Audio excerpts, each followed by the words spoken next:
수도권 3기 신도시 개발에 속도가 붙고 있습니다. 투기 논란으로 정체되던 광명시흥지구 사업이 본 궤도에 오르며 하남 교산과 인천 계양 등 3기 신도시가 드디어 착공을 시작합니다. 국토교통부가 올해 3기 신도시인 광명시흥지구에 대한 지구계획 승인을 추진할 예정입니다. 2월 20일까지 환경영향평가와 기후변화 영향평가 주민의견 수렴을 시작합니다. 광명시흥지구 토지보상에도 속도를 내기로 했습니다.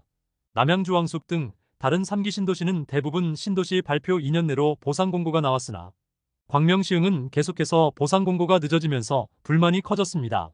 보상기간 단축을 위해 국토부와 LH가 참여하는 리츠를 활용하기로 했습니다.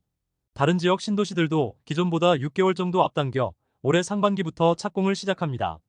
인천 계양 신도시가 올해 상반기에 착공할 예정이며 하남 교산과 고양 창릉 신도시, 남양주 왕숙지구 등도 하반기에 착공에 들어갈 계획입니다.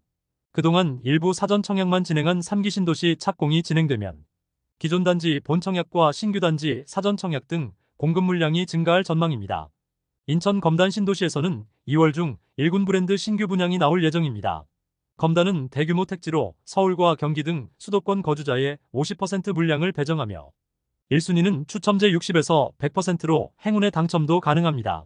DLENC가 인천 검단 신도시에서 이편한 세상 검단 에코비스타를 분양합니다. 사업지는 주변에 인천 2호선 마전역 등이 있으며 능내 근린공원이랑 마전초등학교 등도 가깝습니다. 단지는 전용 84에서 119 타입 총 732세대로 구성되며 아파트 입주는 2026년 7월 예정입니다. 부동산 시장 침체가 심화되면서 신규 분양 시장에서 미분양 공포가 확산되고 있습니다. 작년 2월 이후 감소세를 보이던 미분양이 10개월 만에 상승 추세로 전환되면서 국내 경기 침체 우려마저 확산되고 있습니다. 또 악성으로 분류하는 준공후 미분양도 1만 세대를 넘었습니다. 상황이 심각해지면서 정부가 올해 초 미분양을 구입하면 주택수에서 제외하는 등 대책을 발표했지만 시장에서는 불확실성과 침체가 워낙 심각하기 때문에 큰 효과를 내지 못하고 있습니다. 한 중견 건설사 관계자는 정부 대책에도 미분양이 해소되지 않는다며 추가적인 정책이 나왔으면 하는 마음이 크다고 전했습니다. 또 다른 관계자는 미분양 악화로 건설사들이 어려워지면 국가경제 침체로 이어질 수 있다며 정부에서도 미분양 관리에 적극적으로 나서야 한다고 밝혔습니다. 한때 대체 투자 상품으로 반짝 주목받았던 지식산업센터는 공실 대란에 경매로 넘어가고 있습니다. 작년 7월부터 입주를 시작한 고양시 현장은 전체 호실의 60% 정도가 공실로 비어 있으며 분양 가격보다 낮은 마피 매물도 쉽게 찾을 수 있습니다. 또 주변에는 준공을 앞둔 지식산업센터들이 계속 쏟아지면서 분양가에서 수천만 원을 낮춘 분양권도 거래가 되지 않고 있습니다.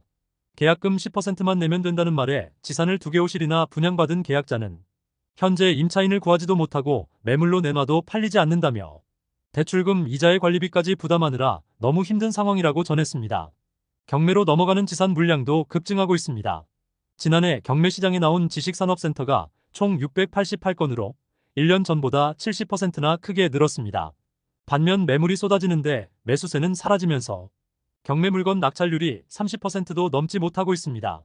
부동산 시장에서는 무분별한 공급 과잉으로 지산이 대규모 공실 등 문제가 커졌다며 인허가 물량도 많기 때문에 당분간 지산 문제가 해결되기는 어렵다는 분석입니다. 지금까지 잼스톤TV였습니다. 오늘 영상 도움되셨으면 구독과 좋아요 부탁드립니다. 시청해주셔서 감사합니다.